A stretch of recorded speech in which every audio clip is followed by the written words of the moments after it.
પશ્ચિમ બંગાળમાં 180 નો આંકડો પાર કરી લીધો છે ભારતીય જનતા પક્ષે, એટલે કે એવો આંકડો કે જે આંકડાને પાર પાડવો હવે તૃણમૂલ કોંગ્રેસ માટે લગભગ અસંભવ બની ગયો છે.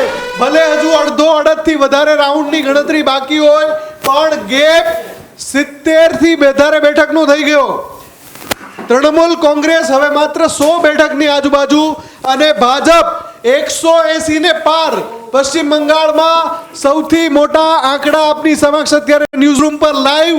સૌથી મોટું પરિણામ પળે પળના અપડેટ. પશ્ચિમ બંગાળમાં જનતાએ હુમાયુ કબીર અને એના જેવા બીજા જે નેતાઓ છે એમની રાજનીતિને ફગાવી દીધી. પશ્ચિમ બંગાળમાં ન ચાલ્યું એઆઈએમઆઈએમ, ન ચાલ્યા ડાબેરી, ન ચાલ્યું કોંગ્રેસ. પશ્ચિમ બંગાળમાં અસ્મિતાની લડાઈમાં રાષ્ટ્રવાદનો મુદ્દો વધારે ભારે પડ્યો. પશ્ચિમ બંગાળમાં મછલી ભોજની રાજનીતિ હતી એ ભાજપની તરફેણમાં રહી. પશ્ચિમ બંગાળમાં જનતાએ રાષ્ટ્રવાદના મુદ્દાને વિકાસની રાજનીતિને મત આપ્યા હોય એ સ્પષ્ટ થઈ રહ્યું છે. 180 થી વધારે બેઠકો એટલે લગભગ તમામ એક્ઝિટ પોલ અલગ રીતે ખોટા પડી રહ્યા છે.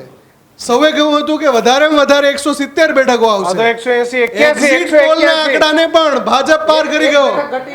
એક્ઝિટ પોલના આંકડાને પણ ભાજપ પાર કરી ગયો. 104 પર અત્યારે ટીએમસી લગાતાર જોવા મળી રહી છે, પરંતુ આંકડાઓ જે છે એ શરૂઆતી રુઝાનમાં જ્યારે ટીએમસી આગળ વધી રહી હતી, ભારતીય જનતા પાર્ટીના આંકડાઓ લગાતાર નીચે જોવા મળી રહ્યા હતા. પરંતુ જેમ જેમ ઈવીએમ ખુલે છે તેમ જે આંકડાઓ સામે આવે છે તેમ 181 નો આંકડો અત્યારે પશ્ચિમ બંગાળમાં ભારતીય જનતા પાર્ટીનો રહે છે. સાથે જ 103 પર ટીએમસી એટલે કે તૃણમૂલ કોંગ્રેસ જે આંકડો પાર કરવો અસંભવ હતો અને ભારતીય જનતા પાર્ટીએ અત્યારે લગાતાર મહેનત કરીને ત્યાં એ આંકડો જે છે તે પાર કર્યો છે. ભારતીય જનતા પાર્ટીના જે કાર્યાલયો છે ત્યાં એક નારો જે છે તે લાગી રહ્યો છે, ક્યું પડે હો ચક્કર में कोई नहीं है टक्कर में. આ પ્રકારનો નારો જે છે તે લગી રહ્યો છે. સાથે જ એક નારો એવો પણ છે, ચલ ભાઈ ચલ अपना जाल मुड़ी खिला, भाई हमें अपना जाल मुड़ी खिलाओ. જે રીલ છે એ भाई हमें अपना जाल मुड़ी खिलाओ. ફાયદો પણ એ જ વિસ્તારમાં ભારતીય જનતા પાર્ટી भाई हमें अपना जाल मुड़ी खिलाओ. છે તે મળતો જોવા મળી રહ્યો છે. ફરી એકવાર 181 માંથી 182 બેઠકો પર ભારતીય જનતા પાર્ટી લગાતાર જોવા મળી રહી છે. 103 બેઠકો પર જે ટીએમસી છે તે અત્યારે જોવા મળી રહી છે.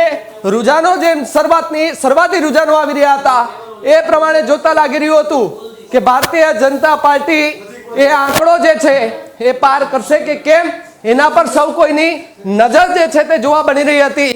પરંતુ કેટલાક આંકડાઓ જે છે તે ધીમે ધીમે આવી રહ્યા હતા તે બાદ સ્પષ્ટ જે છે એ ચિત્ર જે છે તે જોવા મળી રહ્યું છે. જનતા પાર્ટીની જબરજસ્ત જીત થઈ છે. પણ દર્શક મિત્રો, બહુમતથી ભારતીય જનતા પાર્ટી હવે માત્ર 15 સીટ દૂર છે. 181 નો જાદુઈ આંકડો ક્રોસ કરી ગઈ છે. પણ જલ્દીથી જલ્દી હજી પણ તમે અમારી YouTube ચેનલને સબસ્ક્રાઇબ નથી કરી તો જે હજારો લાખોની સંખ્યામાં જે દર્શક મિત્રો ન્યૂઝરૂમને જોઈ રહ્યા છે આપને નમ્ર વિનંતી છે, સહજ ભાવે વિનંતી છે, જલ્દીથી YouTube પર, Facebook પર ન્યૂઝરૂમ ગુજરાતને લાઈક કરી લો, સબસ્ક્રાઇબ કરી લો અને જલ્દીથી જલ્દી ન્યૂઝરૂમ ગુજરાતને જે અવિરત પ્રેમ છે એ અવિરત પ્રેમ આપતા રહો. જાલમુલી ચાલી ગઈ, મમતા દીદી ના ચાલ્યા. સયોની ઘોષે ખૂબ મોટા ભાષણો કર્યા, સ્ટાર પ્રચારક તરીકે સયોની ઘોષ ઘૂમ્યા, પરંતુ એમ છતાં પણ પશ્ચિમ બંગાળમાં એમને ખાસ કોઈ સપોર્ટ ન મળ્યો. હજુ પણ વધુ અપડેટ અમારી ટીમ આપી રહી છે. મિત્રો જલ્દીમાં જલ્દી YouTube પર જઈ અમારા યુવા ટીમને, અમારા યુવા મિત્રોને જલ્દી વધાવી લો. જલ્દી અમારી જે ટીમ છે એ ટીમના સાહસને બિરદાવતા જલ્દીથી જલ્દી તમે ન્યૂઝરૂમ ગુજરાતને વધાવી લેજો. જલ્દી સબસ્ક્રાઇબ કરી લેજો. YouTube ખાસ કરીને Facebook પર હજુ પણ હજારોની તાદાદમાં લોકો જોડાયેલા છે. તો એ તમામ મિત્રોને મારી વિનંતી છે કે Facebook ઉપર હજુ પણ 2000 દર્શક મિત્રો અમને નિહાળી રહ્યા છે. આ પ્રેમ માટે અમે તમારો જેટલો આભાર માનીએ એટલો આભાર ઓછો છે. મિત્રો જલ્દી કમેન્ટ કરજો. લોકો કહી રહ્યા છે 3000 આપશે ને હવે. પરિણામો આપવા બદલ આભાર. આપનો પણ આભાર. ભારત માતા કી જય. Very good. જય હો. મિત્રો તમામ લોકો જલ્દીથી ન્યૂઝરૂમને આંકડાઓ જે છે તે લગાતાર વધઘટ જોવા મળી રહી છે. આંકડાઓ નીચે ઉપર થતા જોવા મળી રહ્યા છે. 182 માંથી એક બેઠક પર એકવાર ઘટી છે 181 પર આંકડો જે છે તે ભારતીય જનતા પાર્ટીનો પશ્ચિમ બંગાળમાં છે 107 માંથી 105 જેટલા આંકડાઓ જે છે તે ટીએમસી પર જોવા મળી રહ્યા છે. એટલે કે જે આંકડાઓ લગાતાર અમે તમને ટીવી સ્ક્રીન પર બતાવી રહ્યા છે, જેની અંદર 180 બે બેઠકો ઘટી છે. કિશન ફરી એકવાર બે બેઠકોના આંકડાઓ ઘટ પડતા પણ ભાવિક હવે 2-4 બેઠકોથી કોઈ ફેર પડે એમ નથી. બિલકુલ. કદાચ 10 બેઠક ઘટી જાય તો પણ હવે દીદીનું કઈ ભેગું થાય એમ નથી. બિલકુલ. અને આ આંકડો પાર કરવો હવે ટીએમસી માટે ખૂબ કપરા ચઢાણ છે, કારણ કે આ સૌથી મોટા સમાચાર પશ્ચિમ બંગાળમાં સૌથી મોટો ખેલ થઈ ચૂક્યો છે. મમતા બેનર્જી પાછળ જોવા મળી રહ્યા છે. એટલે ભવાનીપુરમાં મમતા બેનર્જી જે છે તે ફરીવાર પાછળ જોવા મળી રહ્યા છે. ભાજપના શુવેન્દુ અધિકારી ભવાનીપુરથી આગળ જોવા મળી રહ્યા છે. મમતા બેનર્જી 2100 મતેથી પાછળ જોવા મળી રહ્યા છે. એટલે કે ભારતીય જનતા પાર્ટીના જે ઉમેદવાર છે તે લગાતાર સારી સરસાઈથી જે છે તે આગળ જોવા મળી રહ્યા છે, આગળ વધતા જોવા મળી રહ્યા છે. આંકડાઓ આગળ વધતા જોવા મળી રહ્યા છે. ન્યૂઝ રૂમ ગુજરાતની YouTube ચેનલ પર સબસ્ક્રાઇબરોના આંકડા પણ જે છે તે લગાતાર એમાં ઉલટફેરની સાથે વધતા જોવા મળી રહ્યા છે. 4,04,482 જેટલા સબસ્ક્રાઇબરો જે છે તે અત્યાર સુધીમાં થઈ ચૂક્યા છે. અને આજે તો લાગે છે કે ન્યૂઝ રૂમના દર્શકો ખેલ પણ પાડી દેવાના છે. અને સાથે જે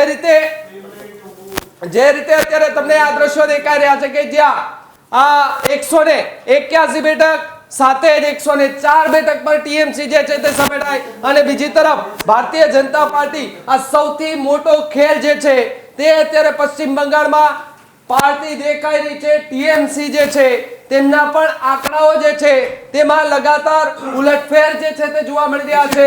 સાથે જ મતોની જે ગણતરી જે છે એ હજુ પણ શરૂ જ છે. અને એની વચ્ચે જે મમતા બેનર્જી જે છે તે લગાતાર પાછળ ચાલી રહ્યા બિલકુલ. છે. તો પાંચે રાજ્યોની એકવાર વાત કરી દઉં તો આસામમાં ભારતીય જનતા પાર્ટીએ હેટ્રિક કરી છે.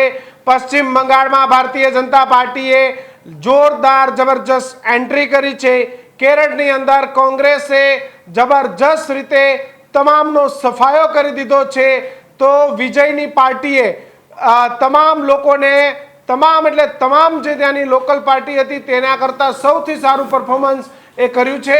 પોંડિચેરીની અંદર ભાજપ અને જે ગઠબંધન એટલે કે એનઆરસી પ્લસ એ તમામ લોકો સારું એવું પરિણામ કરી રહ્યા છે. ટીવી કે 104 બેઠક ક્રોસ કરી ગઈ છે. પશ્ચિમ બંગાળમાં ખુદ મમતા બેનર્જી પાછળ ચાલી રહ્યા છે. જી હા, ખૂબ મોટા સમાચાર. મમતા બેનર્જી પાછળ ચાલી રહ્યા છે. શુભેન્દુ અધિકારી બંને બેઠક પર જબરજસ્ત ફાઇટ આપી રહ્યા છે. બંને બેઠક પર શુભેન્દુ અધિકારી આગળ ચાલી રહ્યા છે. હજુ પણ ન્યૂઝરૂમ ગુજરાતને સબસ્ક્રાઇબ નથી કરી તો સબસ્ક્રાઇબ કરી લો. મોટી અપડેટ આપી દઉં એ પહેલા સબસ્ક્રાઇબ કરી લો. ટીએમસી સરકારમાં સફાયો થઈ ગયો છે. ટીએમસી સરકારના 17 મિનિસ્ટરો હારી ગયા છે. પશ્ચિમ બંગાળમાં મમતાના સપના રોડાઈ ગયા છે. જી હા, મમતા દીદીના સપના રોડાઈ ગયા છે. 17 મંત્રીઓ ભાજપ સામ દામ દંડ ભેદ સાથે ત્યાં ઉતરી હતી અને ભાજપે પોતાની જીત નિશ્ચિત કરી લીધી છે. 183 બેઠકો સાથે ભાજપે પોતાનો વિજય અહીં સ્થાપિત કરી દીધો છે. ભાવિક, ભાજપ એટલે હવે આવનારા સમયમાં પશ્ચિમ બંગાળમાં વધુ એક રાજ્ય પોતાના કબજે કરી અને આગામી 5 વર્ષ સુધી બંગાળમાં પણ ભાજપ પોતાનો ભગવો લહેરાવશે. હજુ પણ કેટલાક મિત્રો યુટ્યુબ પર ન્યૂઝરૂમ ગુજરાતને સબસ્ક્રાઇબ નથી કરી રહ્યા. મિત્રો, હજી આગામી 1 કલાક સુધી પરિણામો બતાવી રહ્યા છીએ. 184 બેઠક લગાતાર બેઠકો વધી રહી છે. 184 બેઠક સાથે જે ભારતીય જનતા પાર્ટી આગળ વધી રહી છે. ફટાફટ યુટ્યુબ ચેનલને સબસ્ક્રાઇબ કરી દો. 4 લાખ કરતા વધારે દર્શક મિત્રો ધરાવતી ગુજરાતની સૌથી વધુ પરિણામોમાં જોવાતી ન્યૂઝ ચેનલ એટલે આપની ચેનલ ન્યૂઝરૂમ ગુજરાત.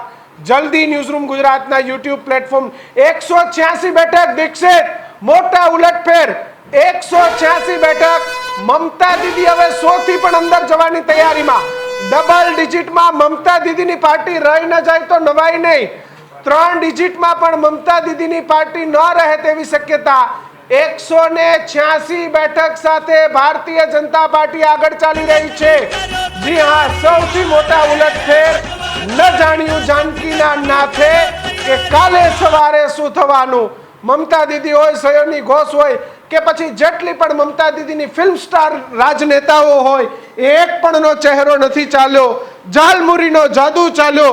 શુભેન્દુ અધિકારી, વડાપ્રધાન નરેન્દ્ર ભાઈ, હमें अपना जाल बुली खिलाओ. સહિતના નેતાઓનો જાદુ ચાલ્યો. भाई हमें अपना जाल बुली खिलाओ. જી હા, ડબલ ડિજિટમાં પહોંચી ગઈ છે મમતા દીદી. જલ્દીથી જલ્દી આ બધા અપડેટ પહેલા ન્યૂઝરૂમ ગુજરાતને યુટ્યુબ પર સબસ્ક્રાઇબ કરી લો. જે કોઈ મિત્રો જોઈ રહ્યા છે જલ્દી સબસ્ક્રાઇબ કરી લો. 99 નર્વસ 99 પર મુફદ્દલ મમતા દીદી. આ જ પ્રકારની તમામ અપડેટ જોવા માટે ન્યૂઝરૂમ ગુજરાતને લાઇક, શેર અને સબસ્ક્રાઇબ કરવાનું ભૂલતા નહીં.